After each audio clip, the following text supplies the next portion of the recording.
Magandang araw, magandang buhay. Halina po kayo, samahan niyo po kaming panuorin ng aming mini video. Opo, mini video po katulad ng kasama ko ngang naglalakad sa harap ko na mini lang.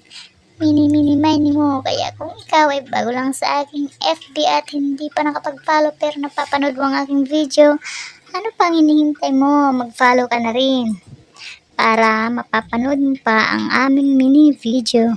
Pero kung ayaw mo naman, hindi naman po ito sa pilitan, wala pong problema sa amin. So ayun nga, maghahatid ako ng aking alaga sa school nila dahil may pasok sila ng 3 PM.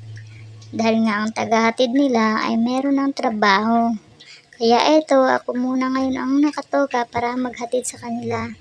Pero mamaya ang papa nila ang magsusundo dahil alas 6 pa ng hapon ang uwian nila. So nandito na nga kami sa school, ay pinapapasok na po sila sa school nila ng guard. At diretso na po yun sila sa room nila. Ayun nga, at nakita ko nakapasok ng aking alaga ay lumabas na ako ng school. At naglalakad na po ako dito sa gilid ng Camp Bagong Diwa.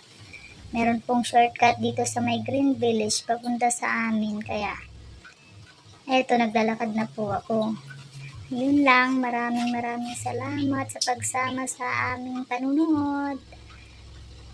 Don't forget to follow and like. God bless you. Bye-bye.